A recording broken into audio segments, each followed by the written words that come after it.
ಗಣಿಗಾರಿಕೆ ನಡೀತಾ ಇದೆ ಸರ ಅಥಣಿ ತಾಲೂಕಿನೊಳಗೆ ಪ್ರತಿ ವರ್ಷ ಬೇಸಿಗೆ ಬಂತಂದ್ರೆ ನದಿಯಾಗ ನೀರು ಕಡಿಮೆ ಆದವು ಅಂದ್ರೆ ಈ ಮಣ್ಣು ಗಣಿಗಾರಿಕೆ ನಡೀತೈತಿ. ನಾವು ಪ್ರತಿ ವರ್ಷ ಹೇಳ್ಕೊತಾ ಬಂದಿರ್ತೀವಿ ತಾಲೂಕು ಆಡಳಿತಕ್ಕೆ. ಈಗ ಈ ವರ್ಷ ಆದ್ರೂ 8 ದಿವಸ ಆಯಿತು, ಇಡೀ ಒಂದು 7-8-10 ಊರಾಗ ಇಲ್ಲಿ ಮಣ್ಣು ಗಣಿಗಾರಿಕೆ ಫುಲ್ಲು ಚಾಲು ಐತಿ. ಈ ತಾಲೂಕು ಆಡಳಿತಕ್ಕೆ ಏನು ಅವರ ಚುಚ್ತಾರೋ ಗೊತ್ತಿಲ್ಲ. ಆ ಚುಚ್ಚಿದ ಪ್ರಕಾರ ಗಪ್ಪ ಇರ್ತಾರೆ ಅವರ.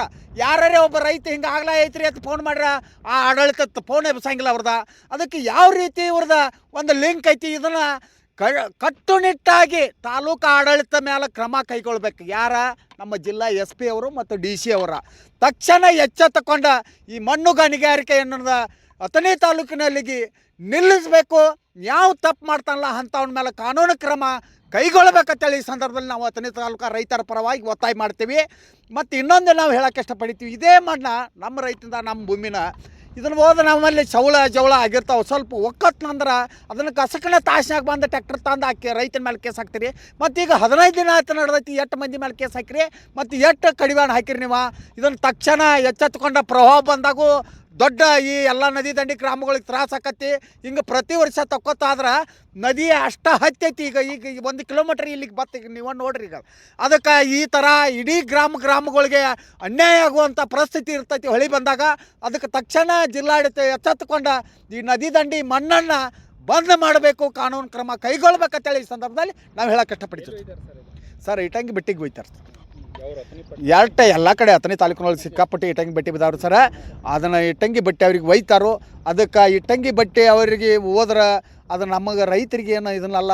ಈ ನಮ್ಮದು ಫಲವತ್ತಾದ ಭೂಮಿ ಎಲ್ಲ ರಸ್ತೆಗಳ ಎಲ್ಲ ಹಾಳಾಕವು. ಅದನ್ನು ತಕ್ಷಣ ಎಚ್ಚೆತ್ತುಕೊಂಡ ತಾಲೂಕು ಆಡಳಿತ ಜಿಲ್ಲಾಡಳಿತ ಕಾನೂನು ಕ್ರಮ ಕೈಗೊಂಡು ನಮ್ಮ ರೈತರ ನ್ಯಾಯಯುತವಾಗಿ ಫಲವತ್ತಾದ ಭೂಮಿ ಉಳಿಲಿ ಅಂತೇಳಿ ಅವರು ಕಟ್ಟುನಿಟ್ಟಾದ ಕಾನೂನು ಕ್ರಮ ಕೈಗೊಳ್ಬೇಕಂತೇಳಿ. ಇಲಾಖೆ ಸಂಬಂಧಪಟ್ಟಂತ ಭೂಮಿ ರೀ. ಹಾಂ, ಅವ್ರು ಯಾವ ಅಧಿಕಾರಿ ಬರಂಗಿಲ್ಲ, ಫೋನ್ ಎಬ್ಸಂಗಿಲ್ಲ ಸರ್. ಹೌದು ಸರ್, ನೀರಾವರಿ ಇಲಾಖೆ ಸಂಬಂಧಪಟ್ಟದ್ದ ನೀರಾವರಿ ಇಲಾಖೆಯವರಿಗೆ ನಾವು ಹೇಳ್ತೀವಿ. ಒಮ್ಮೆ ಭೂ ವಿಜ್ಞಾನದವ್ರಿಗೆ ಬರ್ತೈತೆ ಅಂತ ಹೇಳ್ತಾರೋ, ನಮ್ಮ ರೈತರನ್ನ ಚಳಿಯನ್ನು ತಿನ್ನಿಸಿ ಹೋಗ್ತಾರೆ ಸರ್ ಅವರು. ಅದಕ್ಕೆ ಇದಕ್ಕೊಂದು ಕಟ್ಟುನಿಟ್ಟಾದ ಈ ಮೀಡಿಯಾ ಮುಖಾಂತರ ನಿಮ್ಮಿಂದರೇ ಜಿಲ್ಲಾಡಳಿತಕ್ಕೆ ಮತ್ತು ಸರ್ಕಾರಕ್ಕೆ ಗಮನಕ್ಕೆ ತಂದ ಇದನ್ನು ಒಟ್ಟು ಶಾಶ್ವತವಾದ ಒಂದು ಪರಿಹಾರ ಸಿಗಲಿ ಅಂತೇಳಿ ನಮ್ಮ ರೈತರು ಒತ್ತಾಯ್ತು. ಇಲ್ಲಿ ಬಳ್ಳಾರಿ ರೀತಿ ಅಕ್ರಮ ಗಣಿಗಾರಿಕೆ ನಡೀತಿಲ್ಲ ಐತೆ ಸರ್. ಬಳ್ಳಾರಿ ಸೇಮರಿ ಇಲ್ಲಿ ಮತ್ತಿದು ಎಂಥದ್ರಿ ಇಲ್ಲಿ ಹಾಡಾಗಲಿನ ಹೋಗ್ತೈತೆ ಅಂದ್ರೆ ಬಳ್ಳಾರಿ ರೀತಿನಲ್ಲ ಸರ್. ಮುಖ್ಯಮಂತ್ರಿ ಆದಮೇಲೆ ಚುರುಕು ಬಂದೈತೆ ಆಡಳಿತ ವ್ಯವಸ್ಥೆದೊಳಗೆ ಐತಾರೆ. ಅದೇನು ಅದನಿಗೆ ಬಂದು ಮುಟ್ಟಿ ಇನ್ನೂ ಸರ ಈಗ ಆಗಿ ಒಂದು 8 ದಿವಸ ಆತ್ರಿ, ಇನ್ನೂ ಅದನಿಗೆ ಬಂದು ಮುಟ್ಟಿಲ್ಲ ಅದ ಚುರುಕು ನನ್ನ ಅಂದಾಜು ಪ್ರಕಾರ. ಇನ್ನೂ ಬಂದು ಮುಟ್ಟಿಲ್ಲ. DK ಶಿವಕುಮಾರ್ ಅವರೇ ಉತ್ತರ ಕರ್ನಾಟಕ ಬೆಳಗಾವಿ ಜಿಲ್ಲೆಗೆ ಲಕ್ಷ್ಯ ಕೊಡ್ಬೇಕಂತೇಳಿ ಈ ಸಂದರ್ಭದಲ್ಲಿ ನಾನು ಹೇಳಕ್ಕೆ ಇಷ್ಟಪಡ್ತೀನಿ.